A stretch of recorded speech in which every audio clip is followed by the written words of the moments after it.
muchos de ustedes saben, nuestro primer culto congregacional como iglesia se llevó a cabo el 13 de agosto del año 1978. Así que hace unos días cumplimos 35 años de existencia como congregación. No pudimos celebrarlo porque estamos en este proceso de remodelación.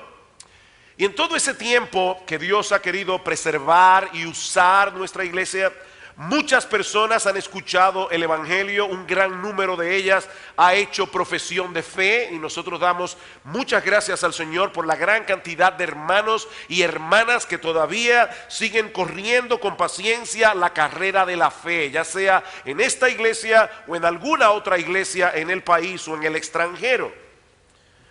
Pero tristemente también en esos 35 años nosotros hemos visto a muchos que se han apartado del Señor y han vuelto a su antiguo patrón de vida pecaminoso. Toda iglesia tiene su cuota de apostasía. Personas que por un tiempo profesan la fe de Cristo, luego se apartan. Algunos llegan incluso a posiciones de liderazgo, pero no permanecen en el Señor, como ocurrió con Demas en el Nuevo Testamento. Y muchos se preguntan, ¿qué fue lo que realmente sucedió con esas personas? ¿Eran inconversos que durante un tiempo dieron la impresión de ser creyentes o fueron convertidos que volvieron a ser incrédulos y perdieron su salvación? ¿Existe alguna posibilidad de que un verdadero creyente deje de creer y termine condenado en el infierno? Ese es el tema que vamos a considerar en este último mensaje de la serie que iniciamos hace unos domingos atrás sobre las doctrinas de la gracia. Y los invito por favor a ir conmigo a Filipenses capítulo 1 versículo 6, un texto muy conocido del Nuevo Testamento. Filipenses capítulo 1 versículo 6. Dice el apóstol Pablo, voy a leer desde el 3 para tomar el contexto. Doy gracias a mi Dios siempre que me acuerdo de vosotros, siempre en todas mis oraciones rogando con gozo por todos vosotros, por vuestra comunión en el evangelio desde el primer día hasta ahora. Y aquí está nuestro texto: estando persuadido de esto, que el que comenzó en vosotros la buena obra la perfeccionará hasta el día de Jesucristo. Mis hermanos, mi bosquejo en esta tarde es sumamente sencillo. Pablo dice aquí dos cosas: que él está persuadido, que él está plenamente convencido de que Dios comenzó en nosotros una buena obra. Eso es lo primero que el texto dice. Y luego Pablo añade, en segundo lugar, que esa buena obra que él comenzó, él mismo se encargará de perfeccionarla. Ahí están mis dos puntos de esta tarde. Dios comenzó una buena obra en nosotros. Dios perfeccionará esa obra que él comenzó. ¿Recuerdan ustedes, mis hermanos, cómo fue que comenzó la iglesia en Filipos? El relato de este evento se encuentra en Hechos capítulo 16, estando el apóstol Pablo en la ciudad de Troas, en las costas del Asia Menor. Se le mostró una visión en sueños. Dice en el versículo 9, un varón macedonio estaba en pie rogándole y diciéndole, pasa a Macedonia y ayúdanos. Y fue así como el apóstol Pablo llegó a la ciudad de Filipos, y una vez allí le predicó el evangelio a un grupo de mujeres en la ribera de un río, donde el Señor abrió el corazón de Lidia. Luego una muchacha endemoniada fue salvada también por el poder de Dios, y Pablo y Silas terminaron encarcelados. Pero aún allí en la cárcel pudieron predicar el evangelio en medio de circunstancias extraordinarias, y el carcelero de Filipos se convirtió al Señor. Así que fue una sorprendente obra de evangelización lo que Pablo y Silas llevaron a cabo en Filipos. Sin embargo, al escribirles esta carta, Pablo no hace ninguna referencia a la obra que ellos hicieron allí, sino a la obra que Dios hizo en ellos. La obra de Dios en ellos no era la obra de Pablo, era la obra de Dios. Él comenzó esa buena obra usando a Pablo y a Silas como instrumentos, pero fue Dios quien lo hizo. Mis hermanos, ¿quién le dio a Pablo la visión que tuvo estando en la ciudad de Troas? ¿Quién abrió el corazón de Lidia? ¿Quién salvó a esa muchacha endemoniada? ¿O quién provocó un terremoto cuando Pablo y Silas estaban en la cárcel que inquietó al carcelero de Filipos, el cual también llegó a ser salvo junto con toda su casa? Pablo sabía que no estaba en su poder hacer ninguna de esas cosas. Es por eso que al final de su primer viaje misionero, dice en Hechos capítulo 14, versículo 27, que Pablo y Bernabé reunieron a la iglesia y refirieron cuán grandes cosas había hecho Dios con ellos y cómo había abierto la puerta de la fe a los gentiles. Es Dios el que abre esa puerta. Ahora, noten algo importante en este pasaje, en este texto de Colosenses. Allí no dice simplemente que Dios comenzó una obra en medio de ellos. Eso no es lo que dice el texto. Lo que allí dice es que Dios comenzó una obra en ellos. Dios comenzó una obra en el interior de cada uno de los filipenses que estaban convertidos en la iglesia, así como lo hace en la vida de cada uno de sus hijos. Ahora la pregunta es, ¿cuál es esa buena obra que Dios hace en nosotros? ¿De qué está hablando Pablo aquí? Pablo está hablando aquí de esa profunda transformación que el Espíritu Santo opera en nuestros corazones para traernos de la muerte a la vida. Es decir, él está hablando de la obra de la regeneración o nuevo nacimiento. Dice en 2 Corintios 5:17, de modo que si alguno está en Cristo, nueva criatura es. Las cosas viejas pasaron, he aquí todas son hechas nuevas. No es una mera fachada religiosa la que Dios nos ha dado. Lo que es nacido de la carne, carne es. Lo que es nacido del Espíritu, Espíritu es. Y nosotros hemos sido engendrados por el Espíritu de Dios. Dios hizo una obra extraordinaria en nosotros. Y mis hermanos, eso ya por sí solo garantiza que nuestra salvación no se pierde. Eso por sí solo, el hecho de que Dios fue el que comenzó esa buena obra, ya eso en sí mismo garantiza que nuestra salvación no se puede perder. Mis hermanos, recuerden todo lo que hemos visto hasta ahora en esta serie sobre las doctrinas de la gracia. ¿Cuál era nuestra condición espiritual cuando Dios comenzó esa buena obra en nosotros? Bueno, la Biblia nos dice que Dios nos amó cuando éramos sus enemigos, cuando no deseábamos venir a Él, como veíamos esta mañana. Fue estando en esa condición espiritual que Dios hizo esa obra en nosotros. Y ahora que somos hijos de Dios, Él va a dejarnos a nuestras propias expensas, arriesgándose a que nos extraviemos completamente del camino y terminemos en el infierno. Escuchen lo que dice Pablo en Romanos capítulo 5.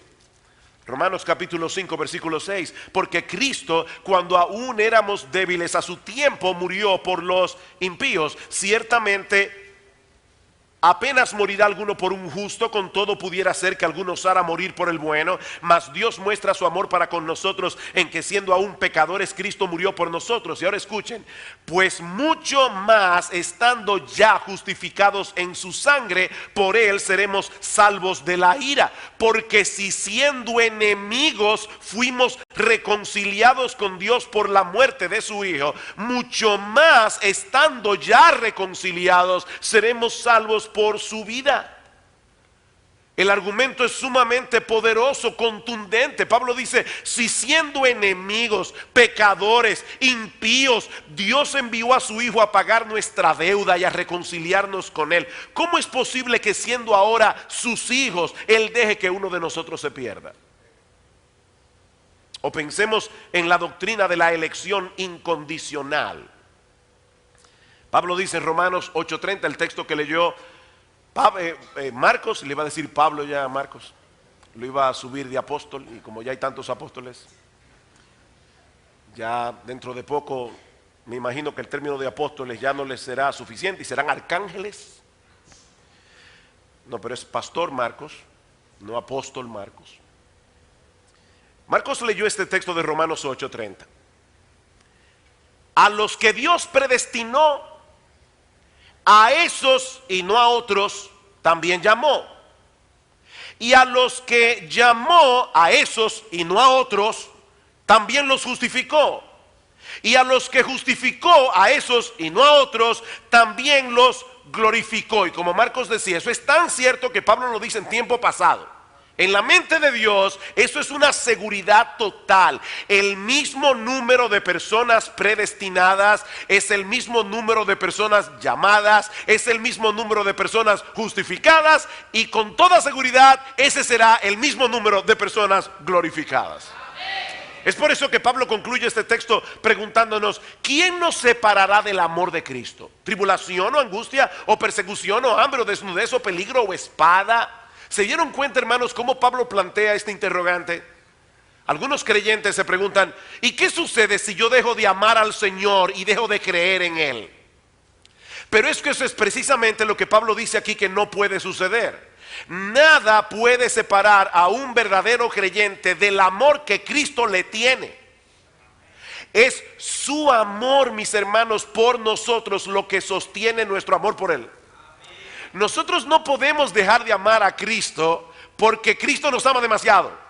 Y Él en su amor sostiene nuestro amor. Así que nuestro amor depende de su amor. Todo depende de Él, no de nosotros. Por eso Pablo continúa diciendo: antes en todas estas cosas somos más que vencedores por medio de aquel que nos amó.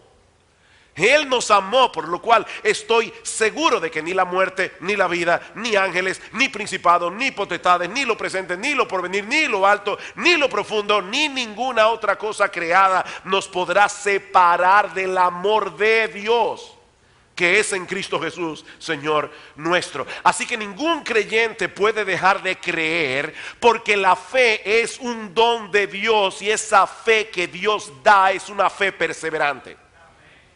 Primera de Pedro, capítulo 1. Primera de Pedro, capítulo 1, versículos 3 al 5. ¿Puede un creyente dejar de creer? Bendito el Dios y Padre de nuestro Señor Jesucristo, que según su grande misericordia nos hizo renacer para una esperanza viva por la resurrección de Jesucristo de los muertos, para una herencia incorruptible, incontaminada e inmarcesible, que está reservada en los cielos para nosotros. Yo no sé cuántos de ustedes han tenido la desagradable situación de ir a un hotel que usted ha reservado previamente y le dicen: no, mire, hubo un error en el sistema, aquí no hay reservación para usted. Pero mire bien, no, es que su nombre no aparece por ninguna parte. Y no hay alguna habitación, no, el hotel está completamente lleno. Bueno, mi amado hermano, mi amada hermana, cuando tú llegues al cielo, tú puedes estar seguro de que tu reserva va a aparecer en el sistema. Eso está reservado en la mente de Dios. Es imposible que te pierdas. Versículo 5: que sois guardados por el poder de Dios mediante la fe, para alcanzar la salvación que está preparada para ser manifestada en el tiempo postrero. Ya Cristo preparó esa salvación con el precio de su bendita sangre.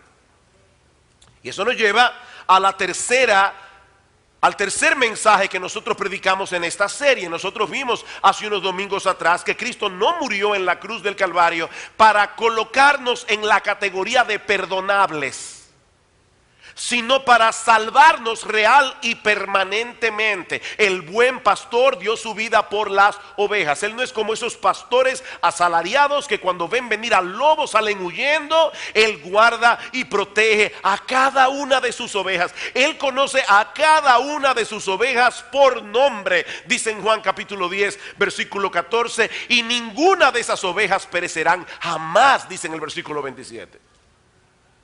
Estaba leyendo de un pastor que estaba dando un teólogo, escocés, que estaba dando un tour por Egipto y por Siria, y en un momento dado se encontró con un pastor, no un pastor como yo, sino un pastor de ovejas de 4 patas. Y él estaba hablando al teólogo y le estaba explicando. El individuo no sabía nada del Nuevo Testamento y le estaba explicando cómo era que él cuidaba las ovejas, y decía: yo traigo las ovejas a este lugar. Era un lugar con 4 paredes y un hueco. Y él decía: pero ese hueco no tiene puerta. Y dice: bueno, lo que pasa es que yo traigo las ovejas y yo las entro todas en el redil, y luego yo me pongo a dormir ahí en la puerta. Así que yo soy la puerta, decía él.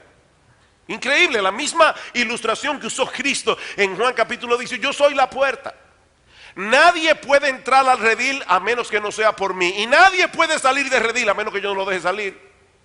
Y Cristo no nos va a dejar salir, porque Él nos ama con un amor eterno. Y finalmente nosotros vimos esta mañana la doctrina del llamamiento eficaz. ¿Cuál fue el factor determinante para que tú vinieras a Cristo en arrepentimiento y fe? La gracia irresistible de Dios, el llamamiento eficaz. Y esa misma gracia que te hizo venir, esa misma gracia te sostendrá hasta el fin. Pablo dice en Romanos capítulo 11 versículo 29 que los dones y llamamientos de Dios son irrevocables. ¿Oyeron eso? Irrevocables. En otras palabras, Él no cambia su mente después que ha repartido sus dones para tomarlos de nuevo. Él tampoco decide rechazar a los que en un momento había llamado. Si eso llegara a suceder, el carácter de Dios quedaría en entredicho. Irrevocables son los dones y el llamamiento de Dios. Mis hermanos, ¿qué sucede cuando una persona deposita su fe en Cristo? Que inmediatamente es justificada. Es decir, es declarada justa delante de Dios. Y todo eso por la sencilla razón de que la justicia perfecta de Cristo es puesta en su cuenta en el momento de creer. Romanos capítulo 4, versículo 3. Romanos capítulo 4, versículo 3. Los que están siguiendo el plan de lectura de 2 años, vamos por Romanos. Es imposible leer la carta de Pablo a los romanos y no toparse constantemente con las doctrinas de la gracia. ¿Qué dice Pablo en Romanos capítulo 4 versículo 3? Porque ¿qué dice la escritura? Creyó Abraham a Dios y le fue contado por justicia. Pero al que obra, si usted está obrando para salvarse, no se le cuenta el salario como gracia, sino como deuda. Pero al que no obra, sino cree en aquel que justifica al impío, su fe le es contada, le es imputada por justicia. Como también David habla de la bienaventuranza del hombre a quien Dios atribuye justicia sin obras. Mis hermanos, ¿oyeron eso? Dios nos atribuye justicia sin obras. Versículo 7, diciendo: bienaventurados aquellos cuyas iniquidades son perdonadas, cuyos pecados son cubiertos. Bienaventurado el varón a quien el Señor no inculpa de pecado. ¿Y saben por qué el Señor no nos inculpa de pecado? Porque nuestro Señor Jesucristo pagó por cada uno de ellos en la cruz del Calvario. Y no solamente eso, Cristo también puso en nuestra cuenta su obediencia perfecta a la ley de Dios. Al que no conoció pecado, por nosotros Dios a él lo hizo pecado, para que nosotros fuésemos hechos justicia de Dios en él. Así que si un verdadero creyente termina perdiéndose, entonces la justicia perfecta de Cristo no era perfecta. Si un verdadero creyente terminara perdiéndose, la justicia perfecta de Cristo no era perfecta. Mis hermanos, si hay algo que los creyentes deben recordar continuamente, es que nuestra salvación depende de la obediencia de Cristo, de su muerte en la cruz. Él no solo murió en nuestro lugar, Él vivió en nuestro lugar. Él vivió en nuestro lugar, para que su obediencia fuera contada ahora como si fuera nuestra. De manera que es imposible que una persona que haya sido justificada por medio de la fe termine perdiéndose, porque nuestra salvación depende enteramente de la justicia de Cristo, no de la nuestra. Justificados pues por la fe, tenemos paz para con Dios. Ninguna condenación hay. Ninguna condenación hay para los que están en Cristo Jesús. Por otra parte, hace un momento nosotros dijimos que la buena obra que Dios hizo en nosotros fue la de impartirnos nueva vida en Cristo. Ahora yo quiero hacerle una pregunta. ¿Qué clase de vida es esa que Dios imparte? ¿Es una vida temporal que puede terminar mañana? ¿O es una vida que permanece para siempre? Juan capítulo 5 versículo 24: de cierto os digo, el que oye mi palabra y cree al que me envió tiene vida eterna y no vendrá a condenación, mas ha pasado de muerte a vida. El que oye y cree tiene, no va a tener mañana, él tiene, ya tú tienes aquí y ahora vida eterna. Si la pierdes mañana, entonces no era eterna. Y por si todo eso fuera poco, el Señor añade: y no vendrá condenación. No vendrá a condenación, porque ha pasado de muerte a vida. Juan 6:35, Jesús les dijo: yo soy el pan de vida. El que a mí viene nunca tendrá hambre. El que en mí cree no tendrá sed jamás. Porque yo he descendido del cielo no para hacer mi voluntad, sino la voluntad del que me envió. Señor, ¿y cuál es la voluntad del que te envió? Que de todo lo que me diere no pierda yo nada, sino que lo resucite en el día postrero. Y esta es la voluntad del que me ha enviado, que todo aquel que ve al Hijo y cree en Él tenga vida eterna, y yo le resucitaré en el día postrero. Mis hermanos, eso es ciertísimo. Versículo 47, de cierto os digo, el que cree en mí tiene vida eterna. Yo soy el pan vivo que descendió del cielo. Si alguno comiere de este pan, vivirá para siempre. Juan capítulo 10, mis ovejas oyen mi voz, y yo las conozco, y me siguen, y yo les doy vida eterna, y no perecerán jamás, ni nadie las arrebatará de mi mano. Mi Padre que me las dio es mayor que todos, y nadie las puede arrebatar de la mano de mi Padre. ¿Se dieron cuenta, hermanos, que Jesús no dice que nosotros estamos agarrados de la mano de Dios? No, lo que Jesús dice es que Dios el Padre y Dios el Hijo nos tienen agarrados de la mano. Yo he dicho esto otras veces: si tú vas a cruzar la calle, no debes cometer el error de dejar que sea tu niño el que te agarre la mano a ti, porque en un momento dado puede descuidarse y soltar tu mano. No eres tú el que debes agarrarle la mano al niño. Bueno, nosotros no somos los que estamos agarrados de la mano de Dios. Es el Dios todopoderoso que nos tiene agarrados de la mano, y no hay ningún poder que sea más poderoso que el de Dios para sacarnos de allí. Nadie las puede arrebatar de la mano de mi Padre. Así que nuestra salvación está segura por la naturaleza de esa obra que Dios comenzó en nosotros. Pero Pablo no se quedó allí, sino que también declaró explícitamente que ese Dios que comenzó en nosotros su obra, Él mismo se encargará de perfeccionarla. Dios comenzó una obra, Dios se encargará de terminarla. Mis hermanos, Dios no comienza algo tan importante como nuestra salvación para luego dejar el final en nuestras manos. No, Él perfeccionará esa buena obra, y Pablo dice hasta el día de Jesucristo. En otras palabras, Él seguirá obrando en nosotros hasta que estemos presentes delante del Señor, santos y sin mancha. Ahora, ¿saben cómo Dios hace eso? Dice que Dios perfeccionará esa obra. La pregunta es: ¿cómo es que Dios hace eso? Bueno, de dos maneras, básicamente: a través de la obra de su Espíritu en nosotros, y a través de la intercesión de Cristo en los cielos.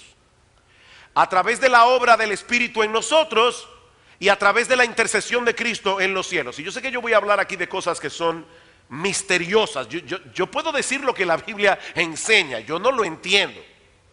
Yo solamente sé que la Biblia lo enseña.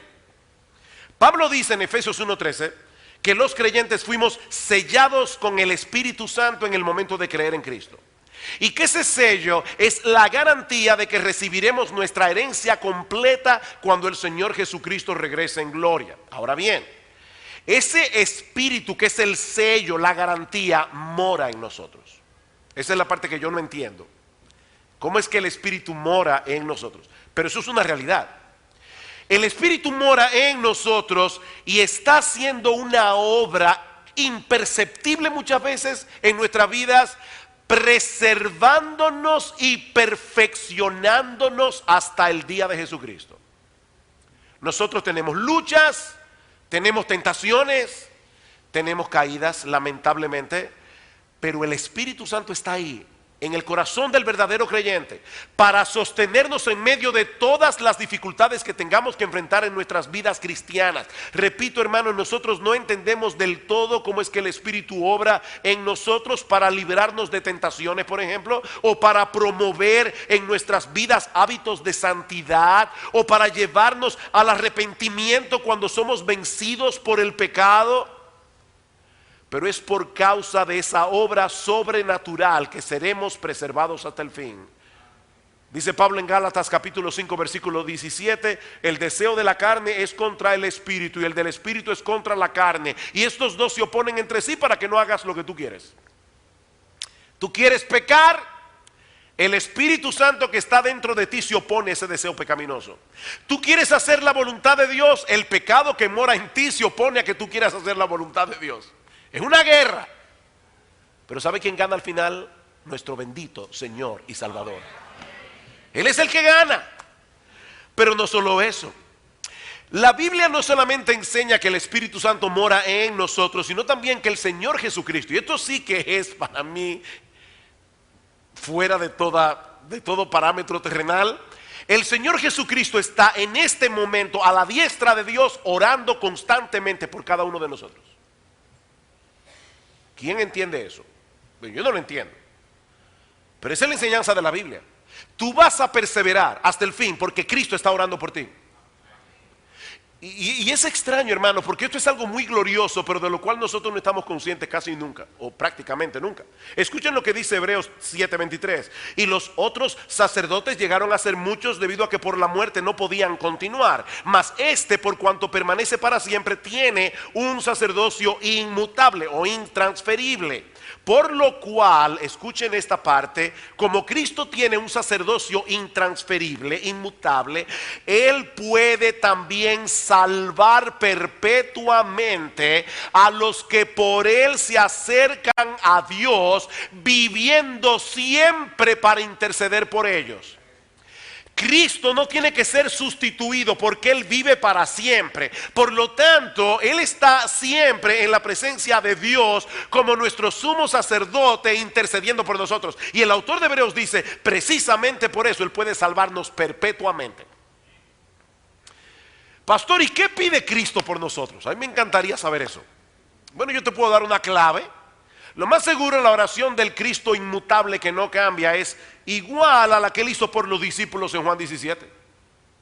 ¿Y qué pedía Cristo allí por los discípulos? Padre Santo, a los que me has dado, guárdalos en tu nombre. Versículo 15, no ruego que los quites del mundo, sino que los guardes del mal. Versículo 17, santifícalos en tu verdad. Tu palabra es verdad. Nadie será santificado a menos que se exponga a la palabra. Ahora, ¿saben una cosa, mis hermanos? Cuando nosotros leemos esa palabra que nos santifica, es porque Cristo oró por nosotros para que la leyéramos.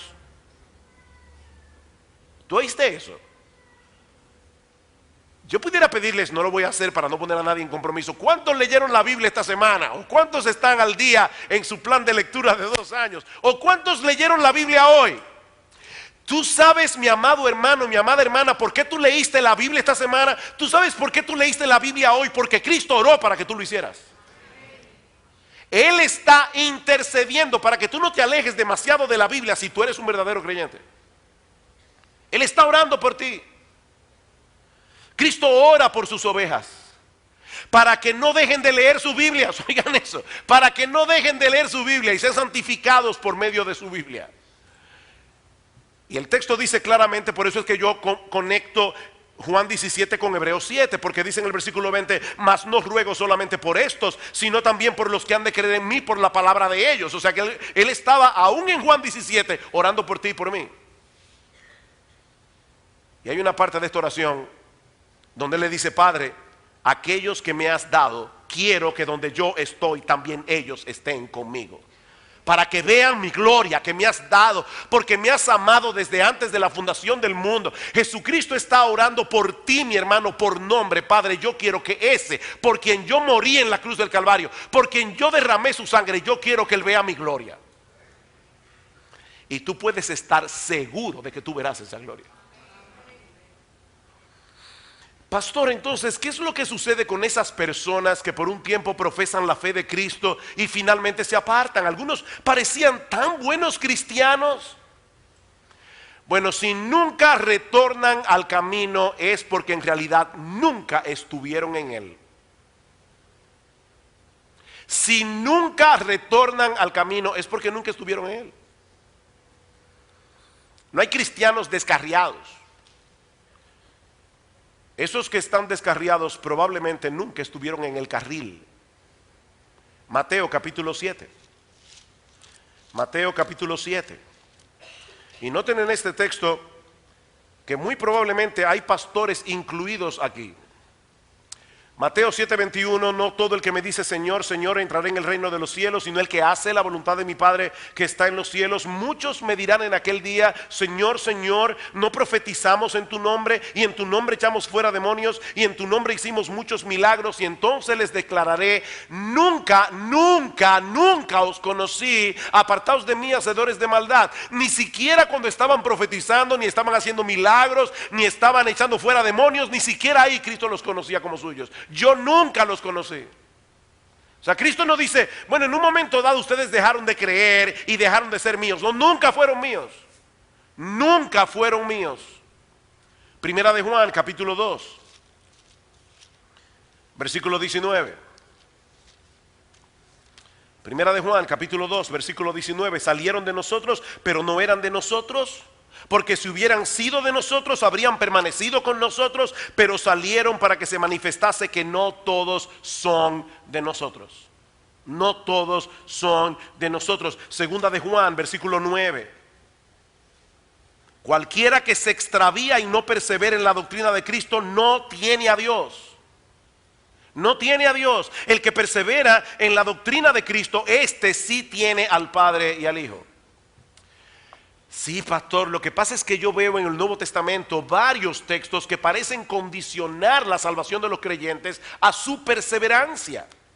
Por ejemplo, el mismo Señor Jesucristo dice en Mateo 10:22 y en Mateo 24:13 que solo el que perseverare hasta el fin será salvo. ¿No esa es una realidad? Solo los que perseveraren hasta el fin serán salvos. Colosenses 1:21 al 23. A vosotros también que erais en otro tiempo extraños y enemigos en vuestra mente, haciendo malas obras, ahora os ha reconciliado en su cuerpo de carne por medio de la muerte, para presentaros santos y sin manchas e irreprensibles delante de él. Eso es seguridad. Pero ahora escuchen, si en verdad permanecéis fundados y firmes en la fe y sin moveros de la esperanza del evangelio que habéis oído, el cual se predica en toda la creación que está debajo del cielo, del cual yo Pablo fui hecho ministro, si permanecéis sin moveros de la esperanza del evangelio. ¿Está enseñando Pablo aquí que un creyente verdadero puede perder la salvación? Por supuesto que no.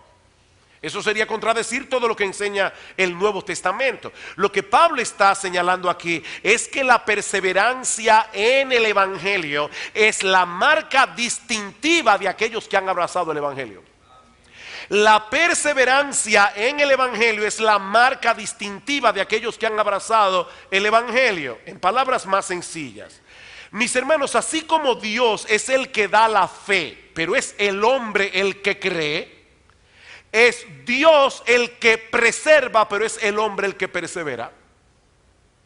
¿Y cómo yo sé que Dios está preservando a alguien porque está perseverando?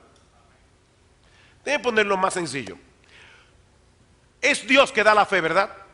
Es Dios que da la fe. Bien, Dios da la fe. Efesios 2:8, Filipenses 1:27, Dios es el que da la fe. Ahora, ¿quién es el que cree? Nosotros somos los que creemos. Pregunta, ¿cómo yo sé si Dios le ha dado a alguien el don de la fe? Porque cree. ¿Cómo yo sé si Dios le ha dado a alguien el don del arrepentimiento? ¿O porque se arrepiente?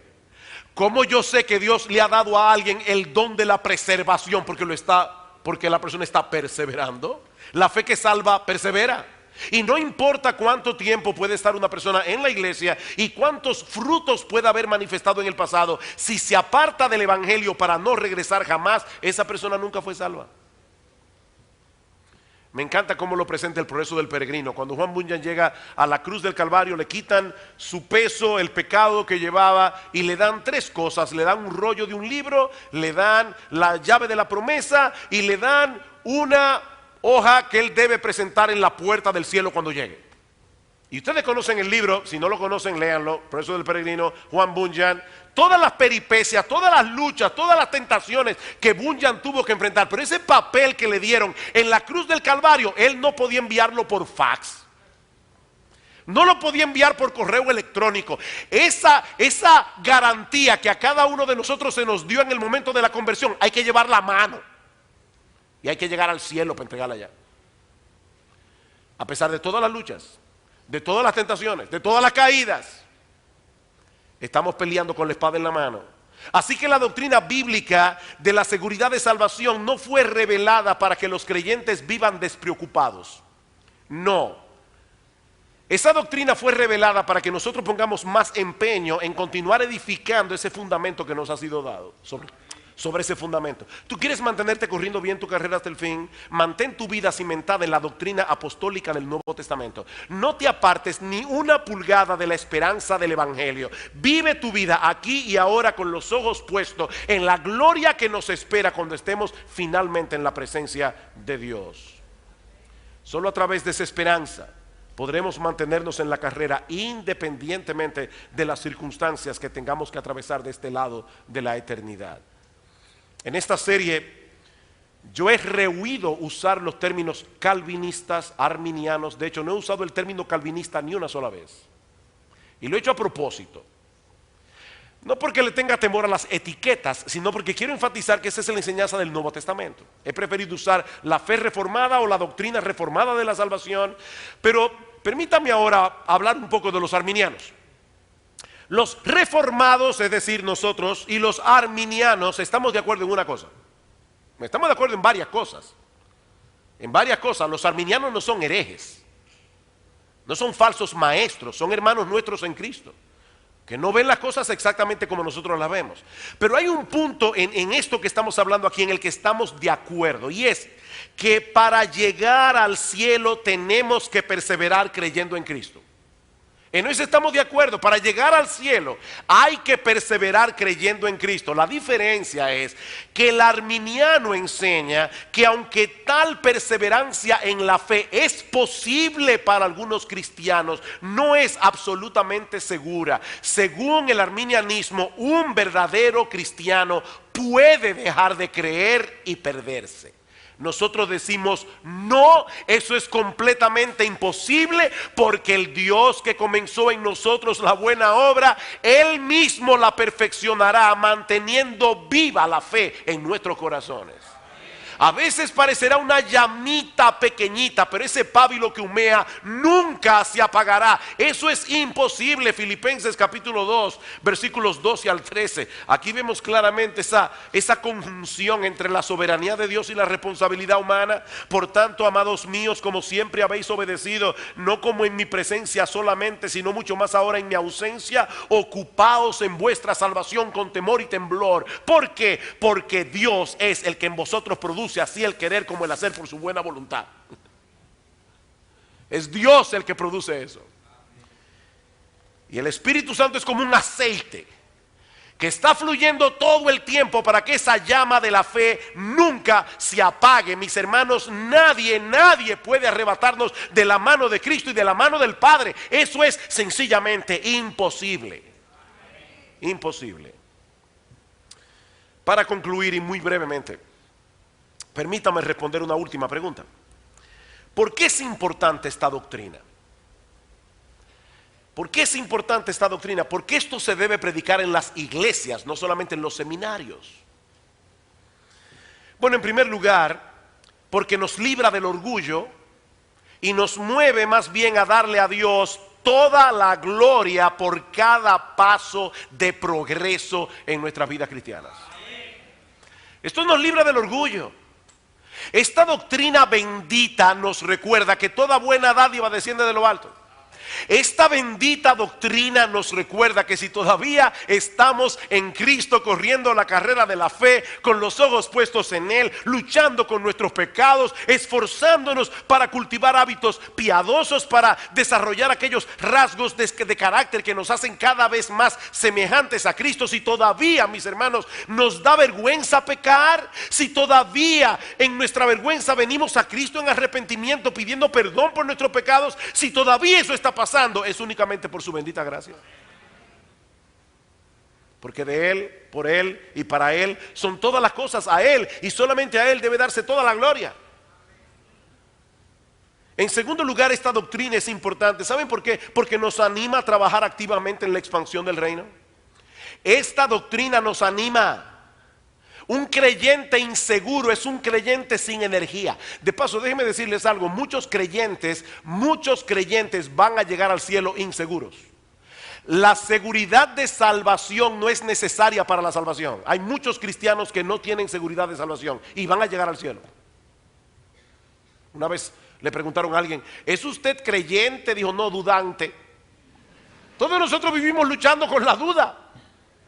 Y hay creyentes que van a llegar al cielo como uno de los personajes del Progreso del Peregrino que se llamaba Pronto a Cojear. Y dice Bunyan, hubo que llevarlo hasta la puerta del cielo. Pero cuando un creyente tiene seguridad de salvación, miren mis hermanos, eso produce una energía en el corazón. Es difícil esforzarse en la expansión del reino cuando nosotros mismos no estamos seguros de que vamos a llegar allá. La falta de seguridad quita energía. La falta de seguridad quita empuje.